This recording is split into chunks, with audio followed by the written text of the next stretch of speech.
உடம்பு லூஸாக விட்டுருங்க. உடம்பு லூஸாக விடுங்க. ஓ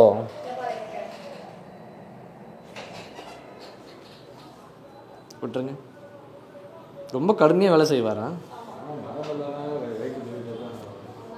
உடம்பு கல் மாதிரி இருக்குது.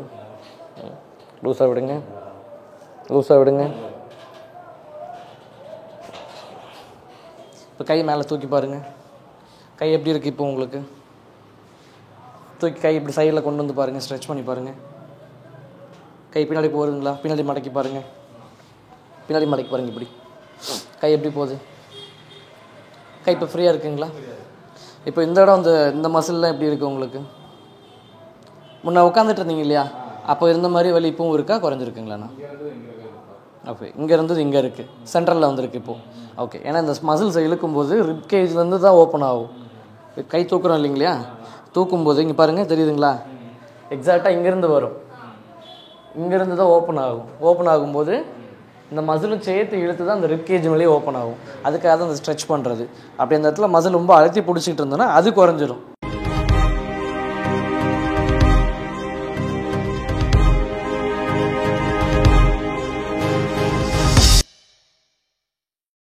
நண்பர்களுக்கு வணக்கம். நான் Dineshkumar, கைரோப்ராக்டர், doctor நிவிஸ் chiropractic clinic, Alagapuram, Salem.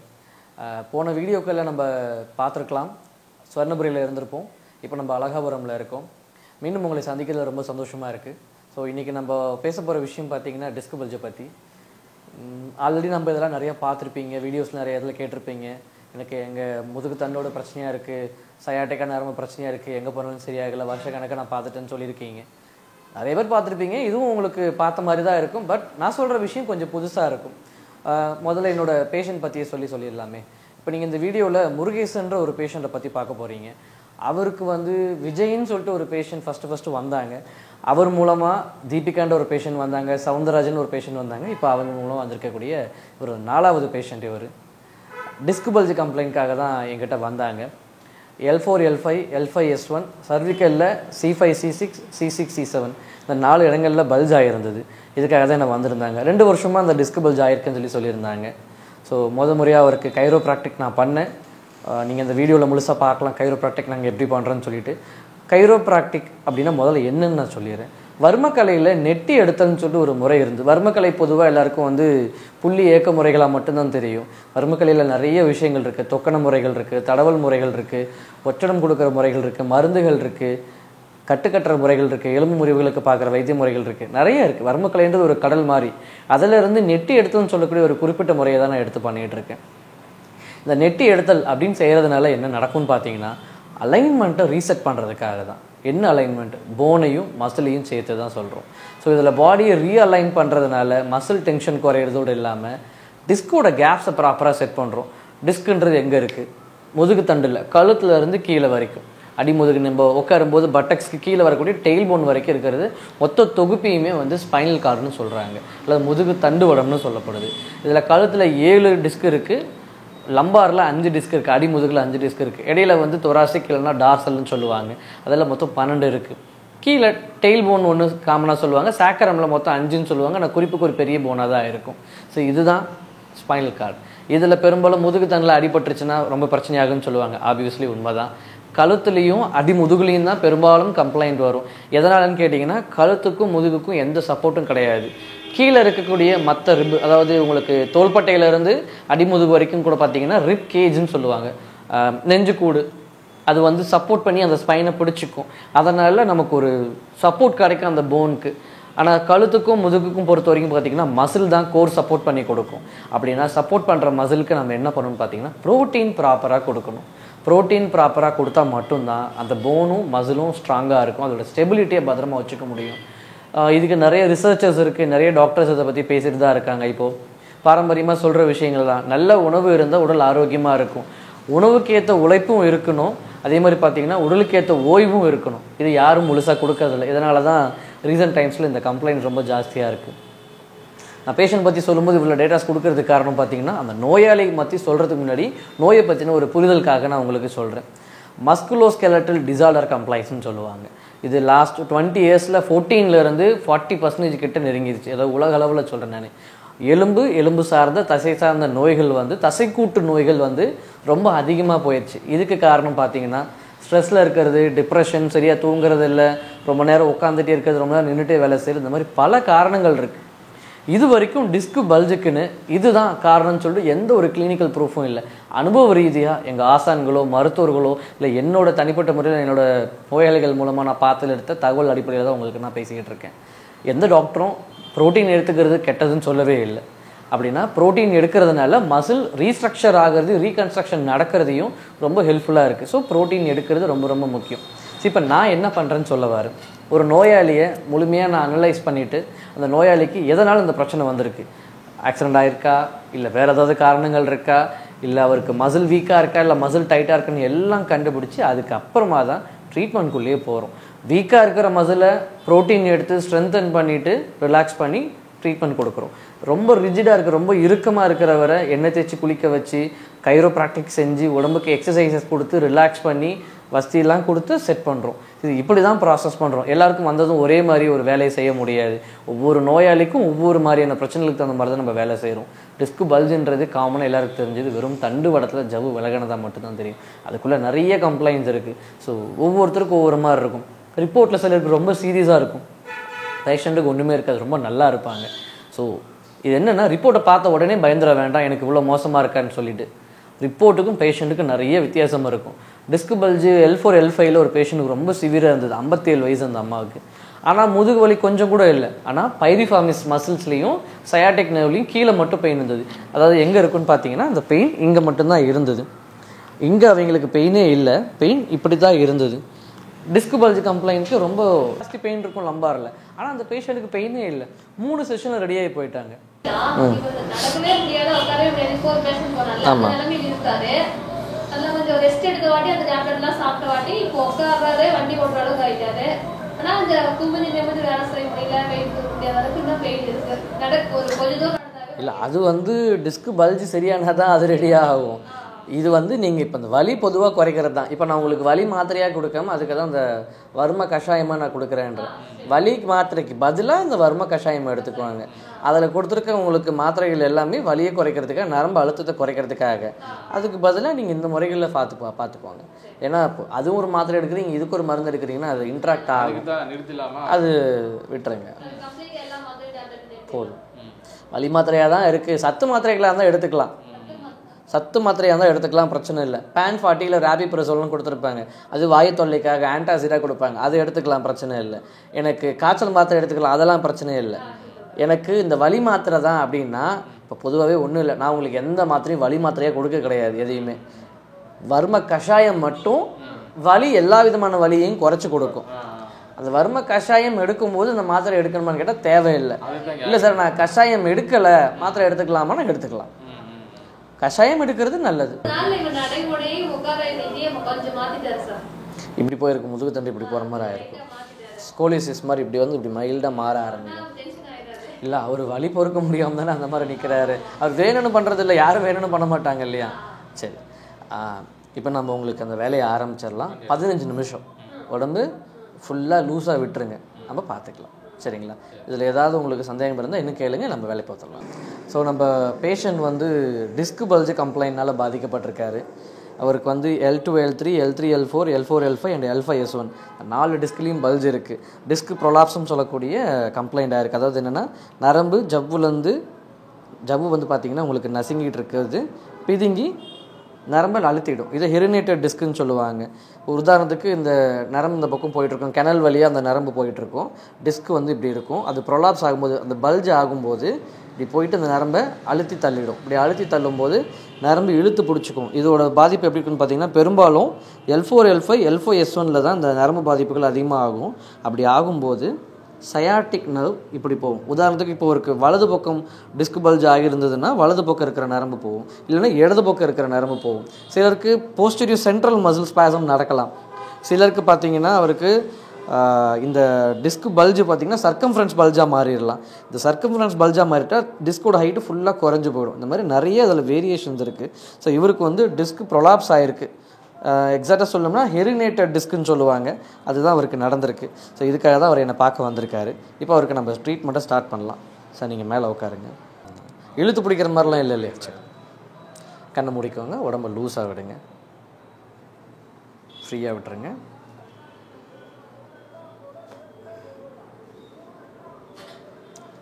ஒரு பக்கமாக படுத்து தூங்குறது ஜாஸ்தியாக இருக்குங்களா?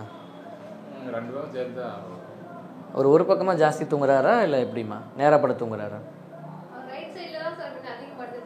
இப்போ ஃபுல்லாக மாறி படுக்கிறாருங்களா? இப்போ கீழே கழுத்து வலி, இப்போ முதுகு வலி எப்படி இருக்குது உங்களுக்கு? நான் எதுவும் பண்ணல, ஜஸ்ட் கழுத்தை மூவ் பண்ணி கொடுத்தேன், அப்படியே இருக்குது. இதை அழுத்திக்கிட்டு இருக்கிறத லூஸ் பண்ணி விடுற மாதிரி அப்படின்போது கொஞ்சம் அந்த மசில் இழுத்து விடுற வேலையை தான் செய்யும். இப்போ தீபிகா வேலைக்கு போயிட்டுருக்காங்களா? ஃபுல்லாக போயிட்டுருக்காங்க. அவங்க மாமா வந்து கோரிமேட்டில் இருக்கார், பேர் விஜயன்னு சொல்லிட்டு, அவர் தான் முதல்ல வந்தார். அவருக்கு அடுத்தது தீபிகா வந்தாங்க. அவங்க சொல்லி சவுந்தரராஜன் ஒரு பேஷண்ட் வந்தாங்க. கேட்டிங்களா? தீபிகா கிட்ட சொல்லியிருப்பாங்க. சவுந்தரராஜன் பேஷண்ட் ஒரே முறையில் போயிட்டாங்க, ரெடி ஆகிட்டாங்க. அதுக்கப்புறம் இப்போ சபரிமலைக்கெலாம் போயிட்டு வந்துட்டு நல்லா இருக்காங்க. இடது கை பெரும்பாலும் பெருசாக யூஸ் பண்ணுறது இல்லைங்களாண்ணா? வலது கை யூஸ் பண்ணுற அளவுக்கு இடது கை யூஸ் பண்ணுறது இல்லை. நீங்கள்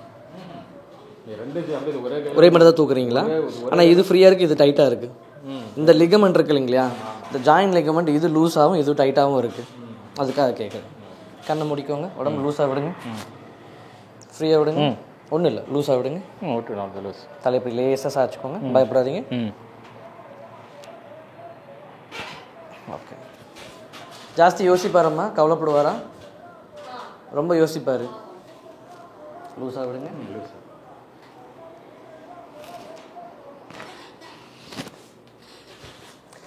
இந்த ஸ்கல்லில் உங்களுக்கு இந்த ஆக்சிபிட்டல் ரீஜன் சொல்லுவாங்க, அந்த மண்டை எலும்பு இருக்குது இல்லைங்களா, அதை இருந்து இந்த காதுக்கு பின்பக்கத்துலேருந்து மசில் வரும்.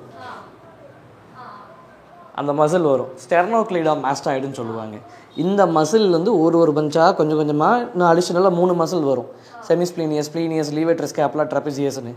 இதெல்லாம் இங்கே டைட் ஆகுது. ஜாஸ்தி யோசிக்கிறாங்க, டென்ஷன் ஆகுறாங்கன்னா மசில் எல்லாம் டைட்டாக இழுத்து பிடிச்ச மாதிரி ஆகும்.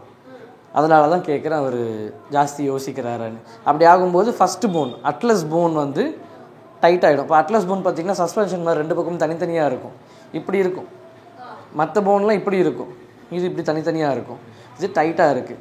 ரொம்ப ஜாஸ்தி யோசிக்க வேணான்னு பார்த்துக்குவாங்க. அவர் உடம்பு லூஸாக விட்டுருங்க, கண்ணை முடிக்கோங்க.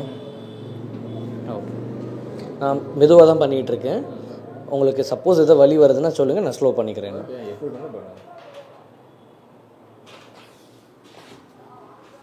கண்ணை முடிக்கோங்க, லூஸாக விடுங்க, மூச்சு இழுத்து விடுங்க.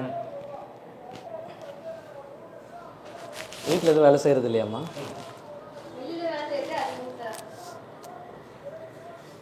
ஒரு மசில் டைட்னஸ் அதிகமாக இருக்குது.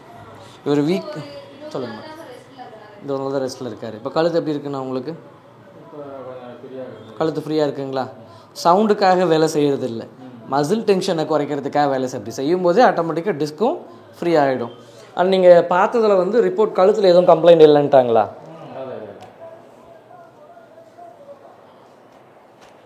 ஆனால் உங்களுக்கு ரிப்போர்ட்டில் எதுவும் இல்லை, கழுத்தில் எதுவும் இல்லை. உங்களுக்கு எதுவும் கழுத்தில் கம்ப்ளைண்ட் இருக்கா? கையில், கழுத்தில் ஏதாவது? சரி, இது எத்தனை நாளாக இருக்குதுன்னு உங்களுக்கு ஏதாவது ஐடியா இருக்கா? இந்த ரிப்போர்ட் பார்க்குறதுக்கு முன்னாடி எப்படி எத்தனை நாளாக இருந்தது? என்னென்னலாம் பண்ணிக்கிட்டீங்க இதுக்கு முன்னாடி?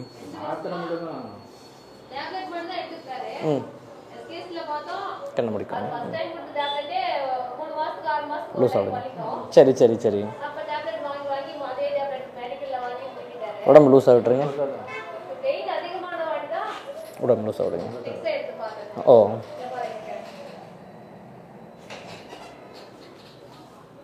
விட்டுருங்க. ரொம்ப கடுமையாக வேலை செய்வாரா? உடம்பு கல் மாதிரி இருக்குது. லூஸாக விடுங்க, லூஸாக விடுங்க. இப்போ கை மேலே தூக்கி பாருங்கள். கை எப்படி இருக்குது இப்போ உங்களுக்கு?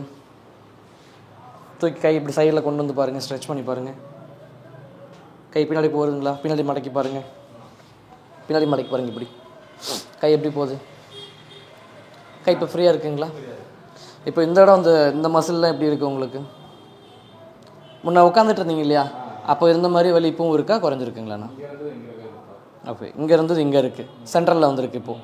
ஓகே, ஏன்னா இந்த மசில்ஸை இழுக்கும்போது ரிப் கேஜ்லேருந்து தான் ஓப்பன் ஆகும். கை தூக்குறோம் இல்லைங்களா, தூக்கும்போது இங்கே பாருங்கள் தெரியுதுங்களா, எக்ஸாக்டாக இங்கேருந்து வரும், இங்கேருந்து தான் ஓப்பன் ஆகும். ஓப்பன் ஆகும்போது இந்த மசிலும் சேர்த்து இழுத்து தான் அந்த ரிப் கேஜ் மேலேயே ஓப்பன் ஆகும். அதுக்காக தான் அந்த ஸ்ட்ரெச் பண்ணுறது. அப்படி அந்த இடத்துல மசில் ரொம்ப அழுத்தி பிடிச்சிக்கிட்டு இருந்தோன்னா அது குறைஞ்சிரும். இப்போது மசில் அழுத்தத்தினால மட்டும் வலிக்குதா, டிஸ்க் பல்ஜினால வலிக்குதான்னு பார்த்தா ரெண்டுமே இன்வால்வ் ஆகும். இப்போ ஒவ்வொரு ஸ்டேஜ்லையும் மசில் அழுத்தத்தையும் குறைக்கிறோம், டிஸ்க் பல்ஜோட கம்ப்ரெஷனையும் குறைக்கிறோம். அதனால தான் ஒவ்வொரு ஸ்ட்ரெச்சுக்கும் கேட்டு பண்ணுறேன், குறையுதா குறையிலையா அப்படின்னு சொல்லிட்டு. சரிங்களா? இப்போ அந்த நரம்பு இழுத்து பிடிச்ச மாதிரி வலிக்குதுன்னு சொன்னீங்க இல்லையா, இது எப்படி இருக்குது? இப்போது உட்காரும்போது உடம்பு ஒரு பக்கம் தள்ளி உட்காந்துருந்தீங்கல்ல, இப்போ அப்படி உட்காந்துருக்கீங்களா?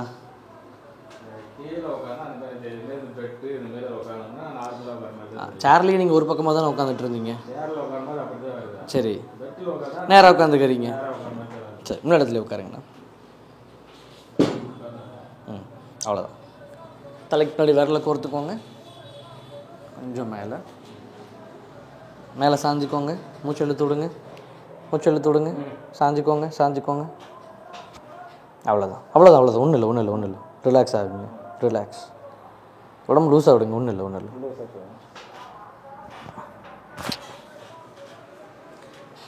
கை கீழே விடுங்க. இப்போ இந்த கை ஃபிக்ஸ் ஆனது தெரிஞ்சுதுங்களா? சவுண்ட் வந்தது இல்லை? க்ளீனைட் பாலில் போயிட்டு இப்போ தான் வந்து இந்த கை ஃபிக்ஸ் ஆகுது. அப்படின்னா இந்த கை இப்படி ஃபார்வர்டு ஆங்கிளில் டில்ட் ஆகிருக்குது. நம்ம பெரும்பாலும் வலது கை தூக்கி தான் வேலை செய்வோம். வெயிட்டு தூக்குறது, முன்னே படுக்கிறது கூட இப்படி தான் படுத்துக்கிறோம்னா, இப்படி படுக்கிறீங்க, இப்படி படுக்கும்போது இப்படி தானே போய் படுப்போம். இப்படி வச்சா படுக்கிறோம், இப்படி வச்சு தான் படுக்கிறோம். அப்போ ஆட்டோமேட்டிக்காக அந்த அக்ரோமியன் ஆங்கிள்லையும் நீங்கள் அந்த ட்ரபிசியஸ் மசில்ஸையும் முன்னோக்கி இழுக்கிற மாதிரி தான் இருக்கும். நடக்கும்போது ஒரு சின்ன வேரியேஷன் காட்டும்.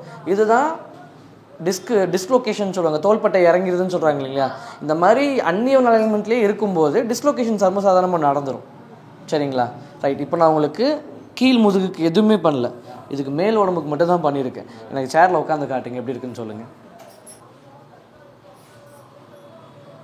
நீங்கள் முன்னே உட்காந்தீங்களே கம்ஃபர்டபுளாக, அப்படி உட்காருங்க. நேராக இல்லை, நிமிர்ந்து உட்காரணும்னு இல்லை. முன்னே அந்த சேரில் உட்காரும்போது எப்படி உட்காந்தீங்களோ அதே மாதிரி உட்காருங்க. இங்கே சௌகரியமாக உட்காருங்க. முன்ன உடம்பு ஃபுல்லாக வலது ஒரு பக்கமாக சரிஞ்சு போச்சு இல்லையா, நார்மலாக உட்கார முடியுதுங்களா? இப்போ அந்த சேரில் உட்காந்துருக்கும்போது வலி இருந்தது இல்லையா, இப்போ அதே மாதிரி வலி இருக்காண்ணா? முன்ன உட்கார முடியாமல் இருந்த மாதிரி இருந்ததா இல்லை குறைஞ்சிருக்கான்னு கேட்குறேன். எந்த அளவுக்கு குறைஞ்சிருக்கு, எவ்வளோ பர்சன்டேஜ் சொல்லுவீங்க இதுக்கு? சரிங்கண்ணா, சென்ட்ரலில் ஸ்பைனில் மட்டும் வலிக்குது. சரி, ஒரு 30% வலி குறைஞ்சிருக்குங்களா? அந்த நரம்பு அந்த சத அழுத்தம்லாம் கொஞ்சம் குறைஞ்ச மாதிரி இருக்குங்களா? இதுக்கு தான் ஒரு எண்ணெய் தேய்ச்சி குளிக்க சொல்கிறதுமா. மசிலை கிளைட் பண்ணி தள்ளுறோம். அதாவது எண்ணெய் தேய்ச்சி குளிக்கிறதுன்றது சூடு குறைக்கிறதுக்காக செய்கிற வேலை இல்லை. மசிலை நீங்கள் அழுத்தி தள்ளும்போது அதை ஃபேஷியான்னு சொல்லுவாங்க. ஒவ்வொரு மசிலும் ஃபேஷியாவோட கனெக்ட் ஆகும். இப்போ 5 மசில் இருக்குது முதுகில் பின்னாடி. அந்த ஒவ்வொரு மசிலில் ஒரு ஃபேஷியா, அதுக்கு மேலே இன்னொரு மசில், அதுக்கு மேலே ஒரு மசில்னு சொல்லிட்டு ஒவ்வொரு ஃபேஷியாவை கனெக்ட் ஆகி வரும். இதை இங்கே இருக்குது பாருங்கள், இந்த வெள்ளை கலரில் தெரியுது இல்லைங்களா, தொராக்கோல் லம்போ ஃபேஷியான்னு சொல்லுவாங்க இது. இப்போ ஒவ்வொரு மசிலும் உன்னோட கனெக்ட் ஆகுது இல்லையா. இப்போ உள்ளக்கிற மசில் டைட் ஆகுதுன்னா அதுக்கு மேலே இருக்கிற மசிலும் சேர்த்து தான் டைட் ஆகும். உள்ளக்கிற மசில் ரிலீஸ் ஆச்சுன்னா மேலே இருக்கிற மசிலும் சேர்த்து தான் ரிலீஸ் ஆகும். இப்போ எப்படி நம்ம எந்த மசில் டைட்டாக இருக்குது எந்த மசில் லூஸாக இருக்குன்னு நமக்கு தெரியாது. அப்போ நம்ம குத்து மதிப்பாகவும் பண்ண முடியாது. அதுக்கு தான் பெரியவங்க ஆரம்ப காலத்தில் இருந்து எண்ணெய் தேய்ச்சி குளிங்க. எண்ணெய் தேய்ச்சி நம்ம கிராமங்களில் நீவி விடுறதுன்னு சொல்லுவாங்க இல்லைங்களா. தேய்ச்சி குளிப்பாங்க. தேய்ச்சி குளிக்கிறதுன்றது இப்படி தேய்க்கும் போது அந்த மசிலை மூவ் பண்ணி தள்ளும்போது அது மேலே இருக்கிற ரத்த நாளங்கள் இருக்கு இல்லையா, ரத்த குழாயின்னு சொல்லுவோம் இல்லைங்களா, அதையும் அழுத்தி தள்ளுறோம்.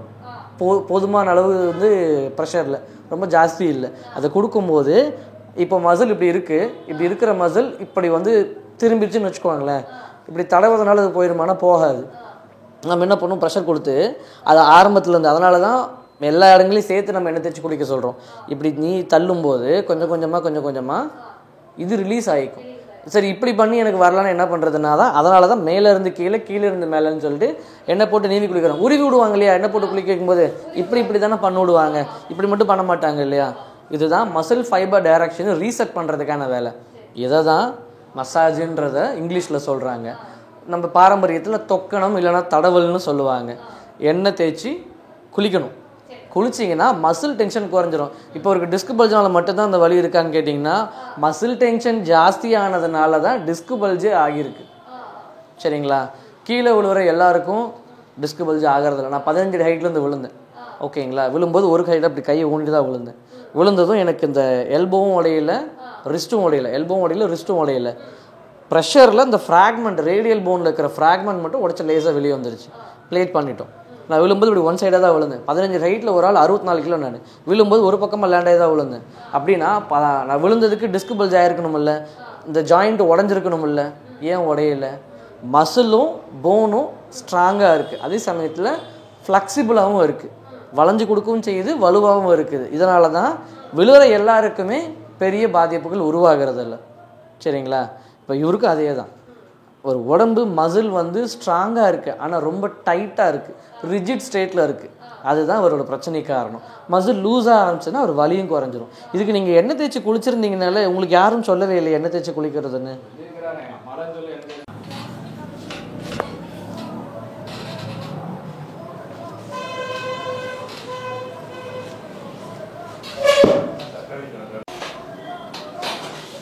லூசான தெரிஞ்சுங்களா? இழுத்துட்டமாக இருந்ததுங்களா?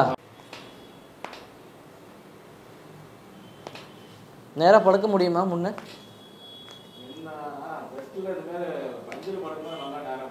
சரிம்மா. பாயில தான் படுப்பாரு.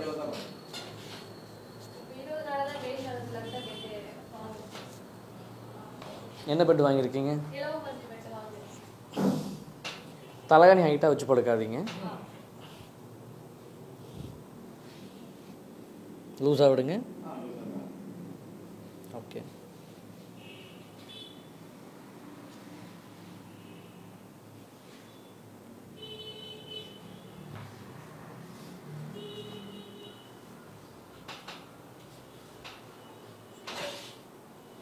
ஏதோ வலி வருதானே? இப்போது இந்த ரொட்டேஷன் நீங்கள் வீட்டில் பண்ணலாம். நான் எப்படி பண்ணுறேன்னு பாருங்கள். எக்ஸசைஸில் இதுவும் சேர்த்துக்குவாங்க. இந்த கை இருக்கு இல்லைங்களா, இப்படி லாக் பண்ணிக்கிறோம். ஃபஸ்ட்டு இந்த கை இப்படி பிடிச்சிக்கிறோம் இல்லையா, இப்படி மடக்கி இந்த பொசிஷன் வச்சுக்குவாங்க. உடம்போடு ஒட்டி நீட்டி மடக்கி திருப்புறது, அவ்வளோதான். இது செய்யும்போது கவனித்து பார்த்தீங்கன்னா உங்களுக்கு தெரியும், முதுகு இருக்கு இல்லையா, தெரியுதுங்களா? அப்படியே ஒரு கோர்வையாக ஃபுல்லாக ரிலீஸ் ஆகி வரும், இங்கிருந்தே ரிலீஸ் ஆகி வரும். அப்போ மசில் டென்ஷன் இருக்குது, அடிக்கடி முதுகு பிடிச்சிக்குது, இல்லை வீக்காக இருக்குது அப்படின்னா இதை செய்யும்போது முட்டி, இடுப்பு, இந்த சாக்கரம் போன், அதுக்கடுத்து லம்பார், லாட்டிஸ்மஸ் டாசி, குவாட்ரேட்டஸ் லம்பர்னு சொல்லிட்டு ஒரு 4-5 மசில் இருக்குது. இந்த மசில், போனு, ஜாயின்ஸ் எல்லாமே ரிலீஸ் ஆகும். நம்ம இதையும் பிடிச்சி தானே சுற்றுறோம் இல்லையா? இங்கே பாருங்கள், போதுமான அளவுக்கு இதுக்கு ஒரு அசைவை கொடுக்குறீங்க. கொடுக்கும்போது மசில் லூஸ் ஆகி போகும். எனக்கு தெரிஞ்ச ஒரு லோவர் லிம்பில் வந்து பெருசாக பிரச்சனையே இல்லை. லோவர் லிம்புன்றது இதுக்கு கீழே பெருசாக பிரச்சனையே இல்லை, டைட்டாகவும் இல்லை, ரொம்ப காம்ப்ளிகேஷனும் இல்லை. ஸ்பைனல் கார்டு மட்டும்தான் கம்ப்ளைண்ட் ஆகிருக்கு. அதே கொஞ்சம் கவனமாக இருந்திருந்தானே இது நடந்திருக்காது எனக்கு தெரிஞ்சு. அதை தான் கவனிக்கிறாருங்க. இந்த முட்டி இருக்கு இல்லைங்களா, இந்த லிகமெண்ட் வந்து அவருக்கு வீக்காக இருக்குது.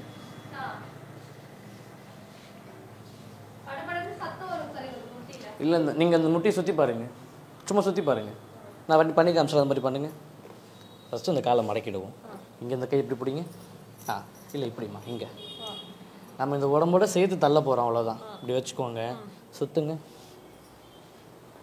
சவுண்டு வருதுங்களா? அங்கே கேளுங்க, அங்கே இல்லை, இங்கே முட்டி தான் இதாக இருக்குது. நான் உங்களுக்கு காட்டுறேன்.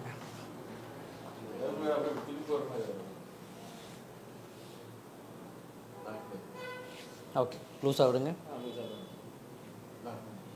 இங்கேயும் இருக்குது, இங்கேயும் இருக்குது. இந்த லிகமெண்ட் வந்து வீக்காக இருக்குமா, இந்த இடமும் அவர் சொல்கிறாரு, இங்கேயும் சொல்கிறாரு. இப்போ எப்படின்னா, லிகமெண்ட் என்னென்னா ஒரு எலும்பு இன்னொரு எலும்பையும் சேர்த்து பிடிக்கக்கூடிய ஒரு டிஷ்யூ தான் அது, ஒரு வகையான தசை. சரிங்களா? இது புரதச்சத்து நல்லா இருந்ததுன்னா அந்த லிகமெண்ட்டும் நல்லா இருக்கும். லிகமெண்ட் நல்லா இருந்ததுன்னா ஜாயிண்ட் டிஸ்லொகேஷன், இந்த முட்டி விலகிறது, இடுப்பெலும்பு விலகிறது, தோள்பட்டை விலகிறதுன்னு சொல்லுவாங்க இல்லையா, அது நடக்காமல் இருக்கும். நீங்கள் கண்டிப்பாக தோப்புக்காரணம் போடணும், ஆட்டுக்கால் சூப் சாப்பிடணும். லிகமெண்ட் 2 இடத்துலையும், பெல்விக்லேயும் வீக்காக இருக்குது, நீலையும் வீக்காக இருக்குது. இந்த ஒரு காலில் நிற்கிற பழக்கம் இருந்துன்னா இதோட அதை விட்டுருங்க, நிற்காதீங்க. இப்போ அந்த சவுண்டு வந்ததுங்களா உங்களுக்கு? வந்ததுங்களா? இங்கே தான் இருக்குது. நான் இப்போ நீங்கள் சொன்ன அந்த லிகமெண்ட்டை மட்டும்தான் தனியாக செக் பண்ணுறீங்க பாருங்கள். அப்படின்னா அந்த சவுண்டு வந்திருக்கணும்ல. ஆனால் பாருங்கள் இந்த காலில் வருது. லூஸாக விடுங்க, தெரியுதுங்களா? சும்மா அப்படி ரொட்டேட் பண்ணி தள்ளும் போதே முட்டி தான் வருது. இங்கே விட இங்கே தான் ஜாஸ்தி இருக்குது. நீங்கள் இந்த மேடு பள்ளங்களில் கால் வைக்கும்போது நடக்கும்போது கொஞ்சம் கவனமாக நடங்க, சரிங்களா?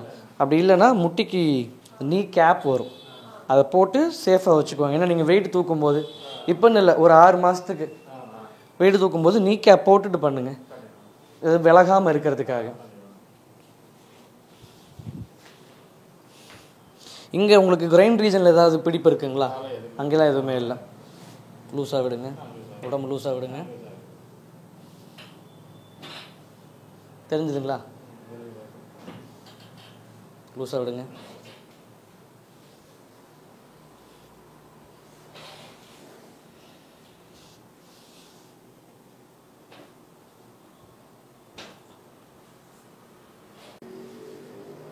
ஓப்பன் பண்ணுங்க, ஓப்பன் பண்ணுங்க. ஓகே, க்ளோஸ் பண்ணுங்க, க்ளோஸ் பண்ணுங்க, மூடுங்க. ஓகே, மூடுங்க. ரைட், கால் நீட்டிக்கோங்க.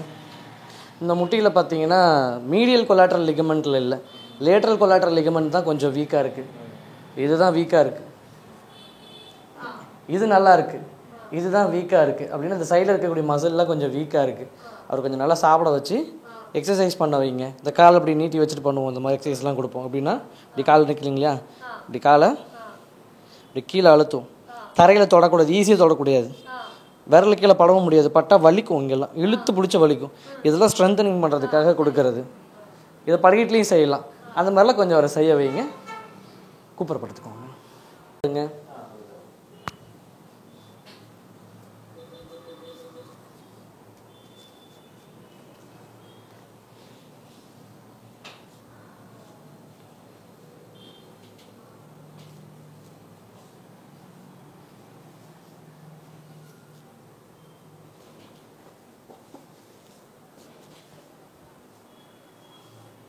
இப்போ அந்த நரம்பு இழுத்து பிடிச்சி வலிச்சது இல்லைங்களா, அந்த காலை மேலே தூக்குங்க, நல்லா மேலே இப்படி தூக்குங்க, இப்படி நேராக நீட்டி தூக்குவோம் இல்லையா. சரி, நான் தூக்குறேன், இருங்க.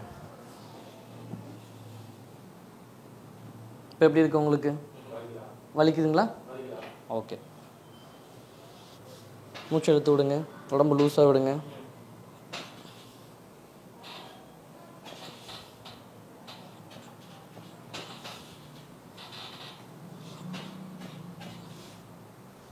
மூச்சு எடுத்து விடுங்க, உடம்பு லூஸாக விட்டுருங்க. மூச்சு எடுத்து விடுங்கண்ணா.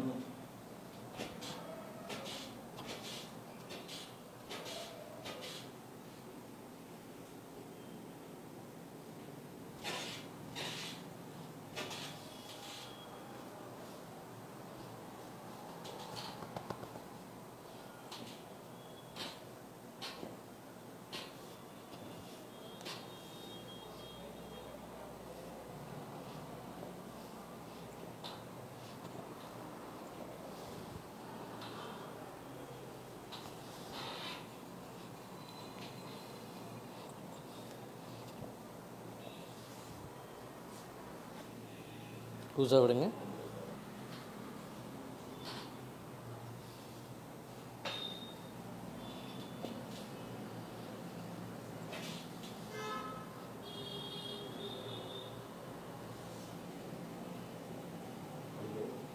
இங்கே வலிக்குதாண்ணா?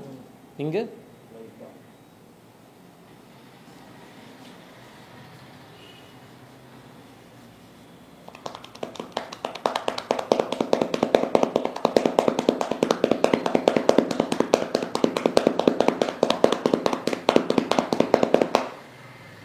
இப்போ எப்படி இருக்குது? வலி இருக்காண்ணா? எந்த அளவுக்கு இருக்குது? ஓகே, இலியா கிரஸ்ட்லேருந்து இங்கே இருக்குது இப்போது. நீங்கள் அப்படியே திரும்பி படுத்துக்கிறீங்களா? நேராக படுத்த மாதிரி அடையும் முதுகு தண்டம் மொத்தமாக இருக்கு இல்லைங்களா, அதை டீகம்ப்ரஸ் பண்ண போகிறோம். அழுத்திக்கிட்டு இருக்கிறத லூஸ் பண்ண போகிறோம். இதை செய்கிறதுக்காக உடம்பு ஃபுல்லாக ரிலாக்ஸ் பண்ணிகிட்டு இருந்தோம். இப்போ நம்ம எக்ஸாக்டாக அதோட வேலையை ஃபைனலாக முடிச்சிடலாம். கடைசி வேலை ரிலாக்ஸ்டாக இருங்க. உடம்பு லூஸாக விடுங்க, மூச்சு இழுத்து விடுங்க, கண்ணை முடிக்கோங்க, பல்ல கிடச்சிக்கோங்க, ஃப்ரீயாக விடுங்க. அவ்வளோதான் ஒன்றும் இல்லை. இப்போ ப்ரெஷர் கம்மியாக தான் கொடுத்தேன். எது வரைக்கும் ஓப்பன் ஆச்சு உங்களுக்கு? இங்கேங்களா அங்கேங்களா? இன்னும் கொஞ்சம் ப்ரெஷர் கொடுக்கலாமா? லாக் பண்ணுங்கம்மா. பிடிச்சிக்க. நீங்கள் லூஸாக விடுங்க. எங்கேருந்து இழுத்தமாக இருந்ததுங்க? அடியிலேருந்து வந்தது இல்லையா? இதுக்குள்ளே இருக்கக்கூடிய மசில் இருக்கு இல்லைங்களா, இது கொஞ்சம் டைட்டாக இருக்குது. இதெல்லாம் ஃப்ரீயாக இருக்குது, ஓரளவுக்கு பரவாயில்ல. இங்கே கொஞ்சம் டைட்டாக இருக்குது.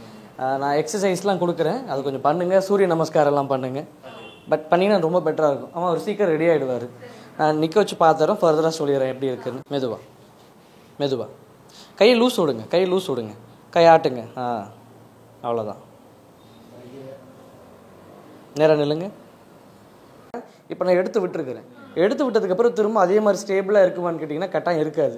மறுபடியும் லேஸாக டைட் ஆகும். இப்போ ஆயில் போட போட போட போட அந்த இடம் வந்து பெனட்ரேட் ஆகிட்டு லூஸ் ஆகும். அப்போது நீங்கள் எக்ஸசைஸ் பண்ணும்போது சௌகரியமாக இருக்கும். நான் ஏன் எக்ஸசைஸ் பண்ண சொன்னால் இதுக்காக தான். இப்போ இதே கண்டிஷனில் போய் எக்ஸசைஸ் பண்ண சொன்னால் முடியாது. கேப் உருவாக்கியாச்சு, அதுக்குள்ளே கொஞ்சம் ஆயில் போட்டு அந்த பெயினையும் குறைச்சிட்டு கம்ப்ரெஷன் ரிலீஸ் பண்ணிவிட்டு லூப்ரிகேஷன் டெவலப் ஆயிடுச்சுன்னா அவரால் குனிஞ்சு நிமிடுறது, வேலை செய்கிறதுலாம் சௌகரியமாக பண்ண முடியும். இப்படி தான் நான் எல்லா பேஷண்ட்டையும் வேலைக்கும் போக சொல்லிவிட்டு ட்ரீட் பண்ணிக்க சொல்கிறேன். குறிப்பிட்டு சொல்லணும்னா வெயிட்டு தூக்கக்கூடாது, கூடாதுன்னா கூடாது தான். அதை மட்டும் நீங்கள் கட்டாயமாக ஃபாலோ பண்ணிக்கணும். ஒரு மாதம். இப்போ நீங்கள் வரும்போது இருந்ததுக்கு வலிக்கும் இப்போ இருக்கிறதுக்கு எவ்வளோ பர்சன்டேஜ் மாறி இருக்குன்னு சொல்லுங்கள். பர்சன்டேஜில் சொல்லுங்கள். ஒரு காலில் நிற்காதீங்க.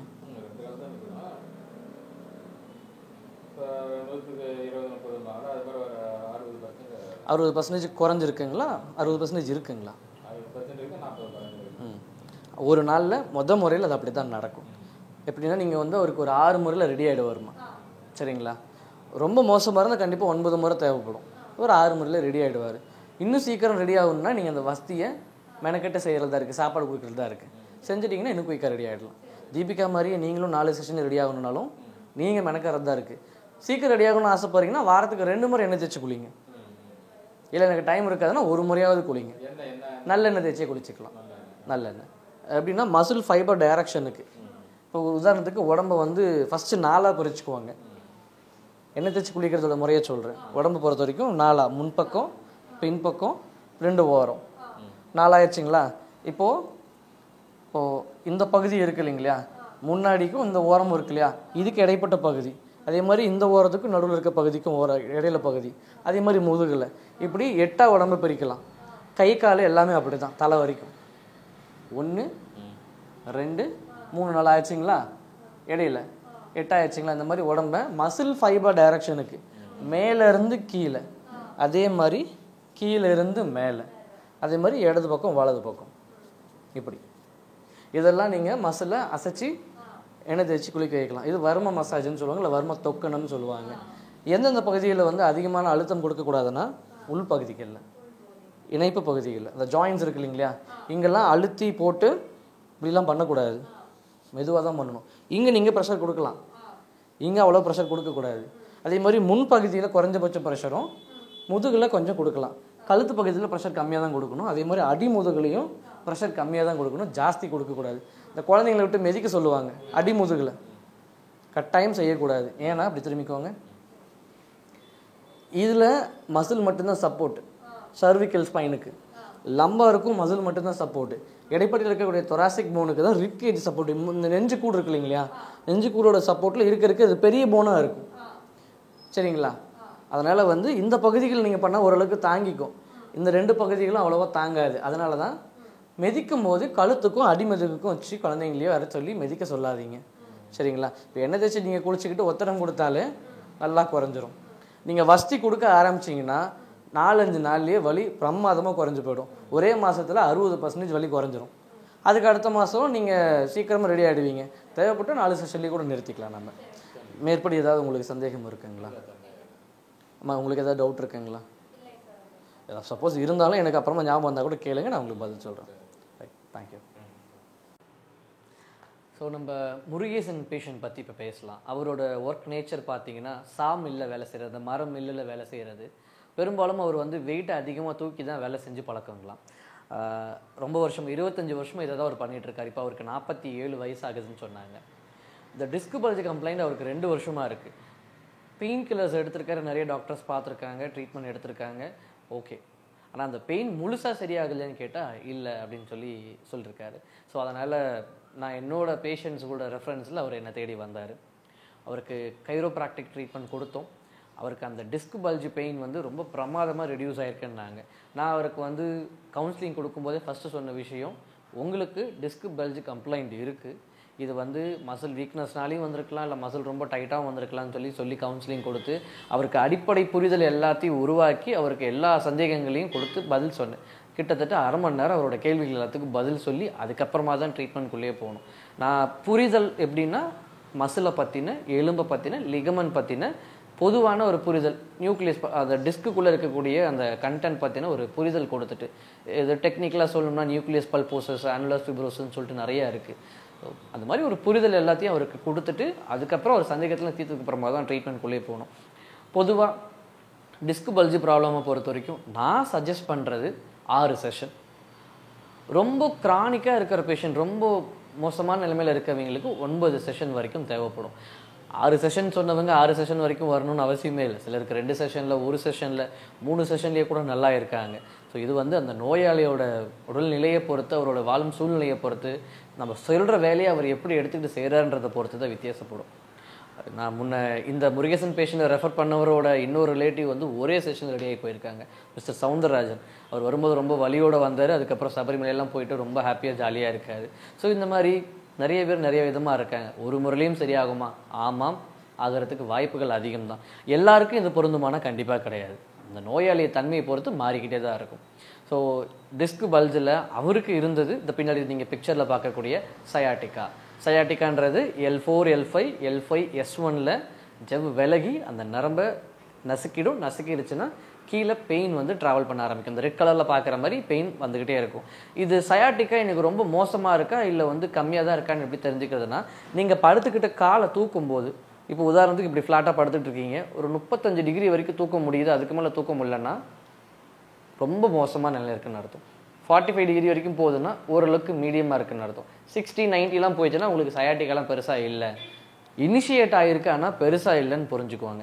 என்னால் காலை தூக்கி வைக்க முடியுது, மடக்க முடியுது, எல்லாம் பண்ண முடியுது, ஆனால் அந்த வலி மட்டும் இருக்குதுன்னா டிஸ்க் ப்ரொலாப்ஸ் ஆனதுனால அந்த நரம்பை அழுத்தி இருக்கக்கூடிய வலிதானே தவிர சயாட்டிக்கான ஃபுல்லாக ட்ரிகர் ஆகி பெயின் வருதுன்னு அர்த்தம் இல்லை.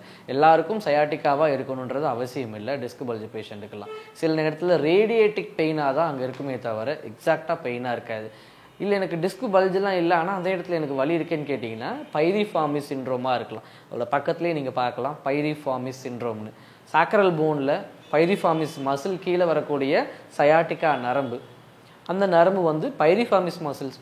நம்ம ஊசி போடுற இடம் பாக்கெட் பார்த்தீங்கன்னா தெரியும், பேக் பாக்கெட்டில் ஒரு பட்டை மாதிரி வரும், அந்த மசில் பேர் தான் பைரிஃபார்மிஸ் மசில்ஸ். அது வலியாக தான், அது கீழே தான் நமக்கு அந்த சயாட்டிக்கா நர்வ் ட்ராவல் ஆகுது. அதனால் அந்த மசில் கம்ப்ரஸ் ஆகிட்டாலோ, இல்லை சாக்ரல் போன் வந்து கம்ப்ரஸ் ஆகிட்டாலோ, இல்லை போஸ்டர் மாறிட்டாலோ, ஒரு பக்கமாக நிற்கிறதுனால, ஒரு பக்கமாக சாஞ்சி படுக்கிறதுனால, ஒரு பக்கமாக உட்கறதுனாலே கூட அந்த போஸ்டர் இம்பேலன்ஸ் ஆகிறதுனாலேயோ கூட சயாட்டிக்கா நர்வ் ட்ரிகர் ஆகிடலாம். அது பைரிஃபார்மிஸ் சிண்ட்ரோமாக இருக்கும். ஸோ இதெல்லாமே பெரும்பாலும் வந்து நரம்பு இழுத்து பிடிக்கிறது, இதில் வர வலிகளுக்கு காரணமாக இருக்கும். இதை தவிர வேறு என்ன இருக்கலாம்னு பார்த்தீங்கன்னா கேஸ்ட்ரிக். சிவியர் கேஸ்ட்ரிக்னாலையும் பேக் பெயின் இருந்துக்கிட்டே இருக்கும். ஸோ கேஸ்ட்ரிக்னால தான் வருதா இல்லை டிஸ்க் பல்ஜினால தான் வருதான்றதை நீங்கள் புரிஞ்சுக்கணும்னா, ஸ்பைனல் கார்டில் முதுகு தண்டு வடத்து மேலே தொடர்ந்து மாதக்கணக்கில் வலி இருக்குது, இல்லை சார் எனக்கு ஒரு 30 நாளாக வலி தொடர்ந்து இருக்குது, இல்லை எனக்கு 3 மாதத்துக்கு முன்னாடி வலி வந்தது, அப்பப்போ மாதத்தில் ஒரு 4 நாளைக்கு 5 நாளைக்கு ஒரு வாரத்துக்கு வலி வரும், ஒரே இடத்துல தான் சார் வலி இருக்கும், மாறி மாதிரிலாம் வலிக்காதுன்னு சொல்கிறீங்கன்னா கண்டிப்பாக புரிஞ்சுக்கோங்க, அது உங்களுக்கு டிஸ்க் பல்ஜாக இருக்கலாம். சந்தேகம் இருந்தால் யோசிக்காமல் பக்கத்தில் இருக்க போய் டாக்டரை கன்சல்ட் பண்ணிவிட்டு ஒரு எம்ஆர்ஐ ரிப்போர்ட் போட்டு பாருங்கள். எம்ஆர்ஐ பார்க்குறதுனால பணம் செலவாகுதுன்னு யோசிக்காதீங்க. எம்ஆர்ஐ பார்க்காம நிறைய ட்ரீட்மெண்ட் பண்ணி நிறைய மெடிசன் எடுத்து டைமையும் இல்லை பணத்தையும் நீங்கள் வீணடிக்கிறதுக்கு பதிலாக பார்த்து எக்ஸாக்டாக என்னென்னு தெரிஞ்சுக்கிட்டு அதுக்குண்டான நேரடி வைத்தியம் பண்ணிங்கன்னா நிச்சயமாக பணமும் விரயமாகிறது குறையும், நோயும் ஆரம்ப கட்டத்தில் இருக்கும்போது சுலபமாக சரி பண்ணிட முடியும். இதெல்லாம் ஒரு அடிப்படை புரிதலுக்காக சொல்கிறேன். ஸோ நாங்கள் எல்லா பேஷண்ட்டுக்கும் சொல்கிற விஷயம் ஒன்று தான், நல்லா சாப்பிட்டு ஆரோக்கியமாக இருந்தீங்கன்னு முயற்சி பண்ணிங்கனாலே நீங்கள் ரெடி ஆகிடுவீங்க. டெக்னிக்கலாக 1 கிராம் ப்ரோட்டீன் 1 கிலோவுக்கு கொடுக்கணும். அதாவது ஒரு நபர் ஒரு நாளைக்கு அவரோட இடையில சம அளவுக்கான ப்ரோட்டீன் எடுக்கணும். யார் சம அளவுக்கு எடுக்கணும்? ஐடியலாக இருப்பேன், எனக்கு பெருசாக எந்த வேலையும் கிடையாது, சும்மா லேசாக தான் இருக்கும் அப்படின்றவங்க 1 கிராம் ப்ரோட்டீன் எடுத்துக்கலாம். அது எப்படி எனக்கு புரியலேன்னு கேட்டிங்கன்னா, ஒரு நபர் ஒரு 70 கிலோ இருக்காரு அப்படின்னா 70 கிராம் ப்ரோட்டீன் எடுத்துக்கணும் தினமும். இல்லை எனக்கு கொஞ்சம் மாடரேட்டான ஒர்க் இருக்குது, கொஞ்சம் வேலையும் இருக்கும் எல்லாமே இருக்கும் கலந்துதான் இருக்கும்னா 1.5 கிராம்ஸ், அதாவது பார்த்தீங்கன்னா 70 ப்ளஸ் அதில் ஒரு பாதி 35 இல்லை 105 கிராம் ப்ரோட்டீன் எடுக்கணும். இல்லை சார் எனக்கு ஜாஸ்தி வேலை இருக்குது, நான் கடுமையாக வேலை செய்கிற நபராக இருந்தேன்னா 2 கிராம் ப்ரோட்டீன் 140 கிராம் ப்ரோட்டீன் தாராளமாக எடுக்கலாம். நிறைய ரிசர்ச்சர்ஸ் இருக்குது. என் கூட யாராவது பேசுகிறீங்க, டவுட்ஸ் கேட்குறீங்கன்னா நான் உங்களுக்கு அந்த வீடியோ கூட உங்களுக்கு ஷேர் பண்ணுறேன். நிறைய அலோபதி டாக்டர்ஸ் இதை ஸ்டேட்மெண்ட் கொடுத்துட்டு தான் இருக்காங்க. ஸோ இந்த மாதிரி ப்ராப்பர் ப்ரோட்டீன் எடுக்கிறதுனால இப்போது மசில் உருவாகும். மசில் உருவானால் தான் போன் அதை பத்திரமா பாதுகாப்பாக வச்சுக்கும். மசில்குள்ளே தான் உங்களுக்கு போன் இருக்குது, லிகமெண்ட் இருக்குது, பிளட் வெசல்ஸ் இருக்குது, டெண்டான்ஸ் இருக்குது, நிறைய இருக்குது. அது அடிப்படையாக இருக்கக்கூடியது மசில் தான், தசைகள் தான். 3 விதமான தசைகள் உடம்புல இருக்குது. மென் தசைகள், இருதய தசைகள், எலும்பு கூட்டு தசைகள். இந்த மென் தசைகள்ன்றது பார்த்தீங்கன்னா அந்த குடல் பகுதிகளாக இருக்கட்டும், உள்ளே இருக்கக்கூடிய ஆர்கன்ஸ், லிவரோ கிட்னியோ இல்லை நீங்கள் எந்த மாதிரி உறுப்புகள் நினைக்கிறீங்க எல்லாமே மென் தசைகளால் உருவாக்கப்பட்டது. இருதய தசை நமக்கு புரியும் சொல்லும்போது, இருதயம் சார்ந்து இருக்கக்கூடிய தசைகள் எல்லாம். இந்த எலும்பு கூட்டு தசைகள்ன்றது எலும்பு சார்ந்து இருக்கக்கூடிய எல்லா தசைகளும் மஸ்குலோஸ்கெலட்டல் டிஷ்யூஸ்ன்னு சொல்லுவாங்க. இதில் தான் ரொம்ப முக்கியமானது என்னென்னா மசில் இருக்குது, கனெக்டட் டிஷ்யூவான லிகமெண்ட் இருக்குது, அதுக்கப்புறம் டெண்டான் இருக்குது. இந்த 3 ப்ளஸ் அது போக பார்த்தீங்கன்னா ஒவ்வொரு ஜாயிண்ட்லேயும் இருக்கக்கூடிய இந்த ஜாயிண்ட்டில் எங்கே இந்த விரலில் இடுக்கல, இந்த ரிஸ்ட்டில், இந்த ஷோல்டரில் இந்த எல்போ ரிஸ்ட்டில், உங்களுக்கு பார்த்தீங்கன்னா இந்த நீஸில், ஆங்கிளில் எல்லா இடத்துலையும் இருக்கக்கூடிய சைனோவியல் ஃப்ளூவட்ஸ், இது எக்ஸ்ட்ரா செல்லுலார் மேட்ரிக்ஸ்ன்னு சொல்லுவாங்க அனட்டமிக்கல்லி. ஸோ இது எல்லாத்தையுமே ப்ரோட்டீன் எடுக்கிறதுனால தான் உங்களுக்கு இந்த சைனோவியல் ஃப்ளூவடை டெவலப் பண்ண முடியும். இந்த லூப்ரிகேஷன் கண்டென்ட் உடம்புல இல்லாமல் போயிடுச்சுன்னா உடல் இறுக்கத்துக்கு உள்ளாகும். போதுமான அளவுக்கு அலைன்மெண்ட்டை பாடியை வச்சுக்க முடியாது, ஃப்ளெக்சிபிலிட்டி இருக்காது. புரிதலுக்கு சொல்லணும்னா நீங்கள் ஒரு ஷட்டர் இருக்குது கடையில், கிரீஸ் போடாத ஷட்டர் தூக்குறதுக்கும் கிரீஸ் போட்ட ஷட்டருக்கும் தூக்குறதுக்கு தான். போகாமலாம் இருக்காது, ஓப்பன் ஆகும், ஆனால் ரொம்ப டைட்டாக ஓப்பன் ஆகும். அந்த மாதிரி தான் உடம்பும்.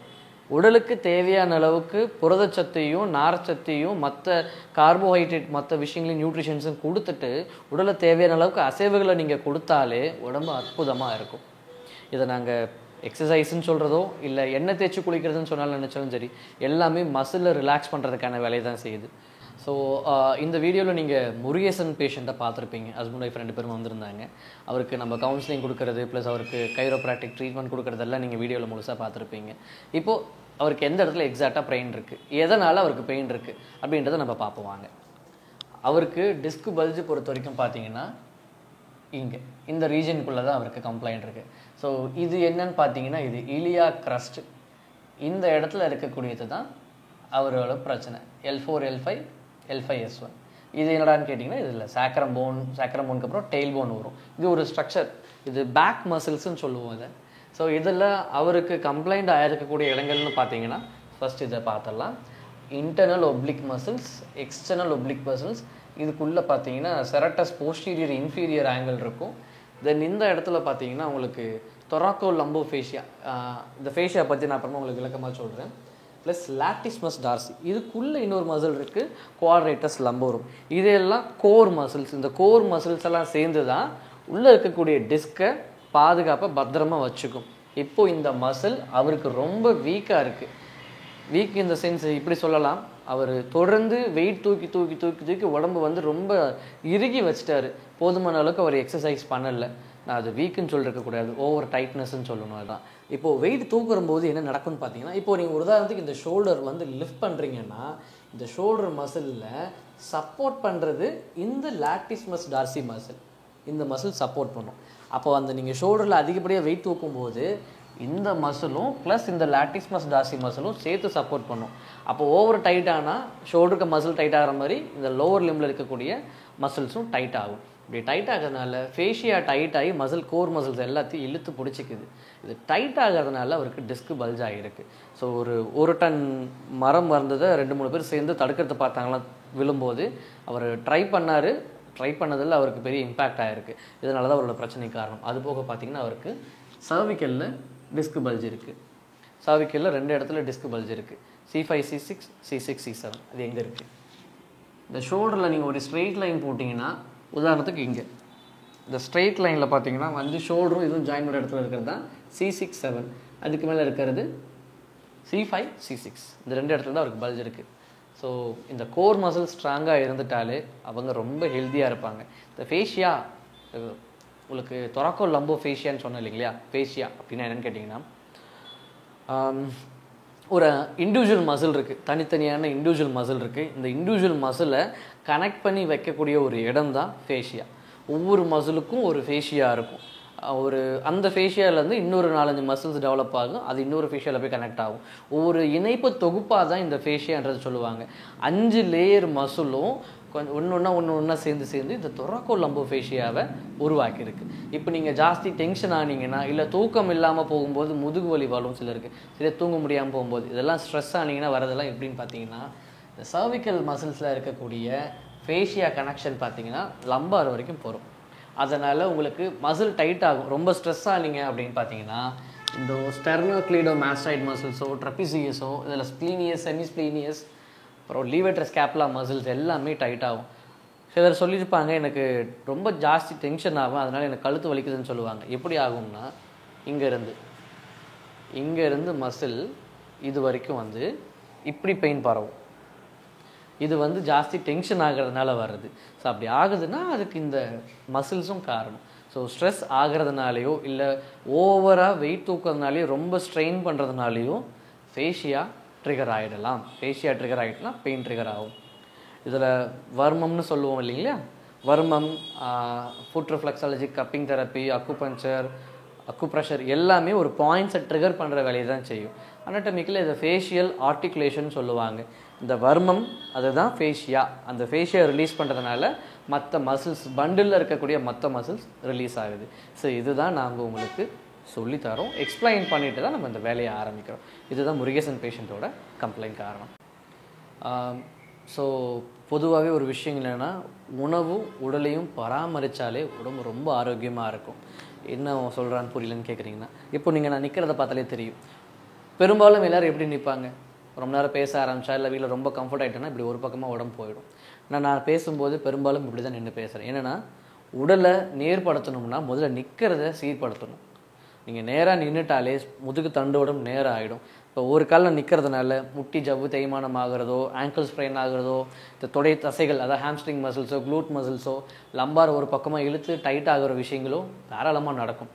சார் எனக்கு இப்போ நல்லா தான் இருக்குது, நான் கிட்டத்தட்ட 2 வருஷம் முன்னாடி நின்றுக்கிறேன், எனக்கு ஒன்றும் ஆகலைன்னா இன்றைக்கி ஆகலை, நாளைக்கு ஆகாமல் போகிறதுக்கு எந்த கேரண்டியும் கிடையாது. அதுக்காக தான் எப்பவுமே நிற்கும்போது கொஞ்சம் கேப் கொடுத்து ப்ராப்பராக 2 காலுக்கு ஈக்குவல் வெயிட் கொடுத்து நின்னாலே பெரும்பாலும் டிஸ்க் பல்ஜை வராமையே தடுத்துடலாம், முட்டி ஜவ்வு தேய்மானம் ஆகாரதை தடுத்துடலாம். ஸோ இதை தாண்டி என்னென்னா, உணவு பழக்க வழக்கங்கள் இருக்குது இல்லைங்களா?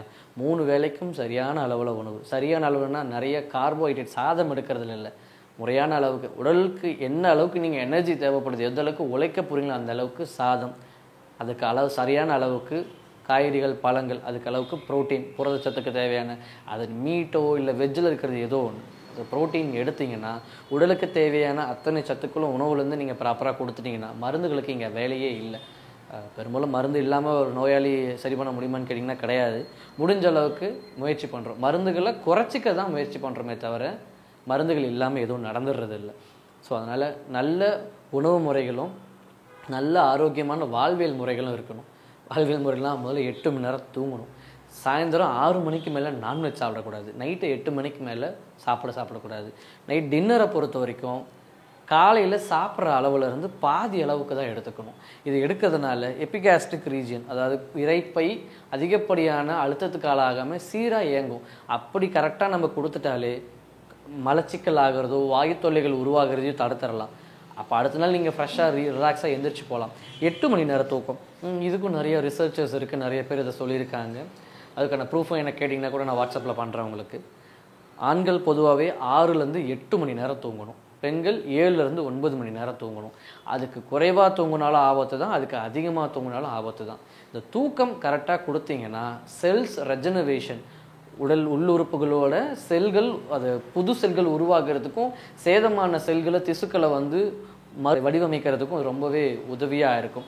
அதுக்கு நீங்கள் பயோஃபியூவலான ஃபுட்டை கொடுக்கணும், பயோ மெக்கானிசம் ஒழுங்காக வேலை செய்யணும்னா நீங்கள் உடலை சரியான அளவுக்கு இயக்கத்தை கொடுத்துட்டு அதுக்கு தேவையான உணவை கொடுத்துட்டு அதுக்கு சரியான ரெக்கவரி டைமிங் கொடுத்தீங்கன்னா நோய் சரியாக போயிடும். தேங்க்யூ. ஃபைனலி ஒரே ஒரு விஷயந்தான், எல்லா விதமான நோய்களையும் கட்டுப்படுத்துறதுக்கும் எல்லா விதமான பிரச்சனைகளும் வெளியே வர்றதுக்கும் ஒரே வழி தான், மென்டல் ஹெல்த் நல்லா இருக்கணும். அதாவது மன ஆரோக்கியம் இருந்தாலே உடல் ஆரோக்கியம் தன்னால் கிடைக்கும். ஸோ இதை நீங்கள் முழுமையாக கடைப்பிடிச்சிங்கன்னா எல்லா விதமான நோய்கள்லேருந்தும் தப்பிச்சிடலாம். தேங்க்யூ.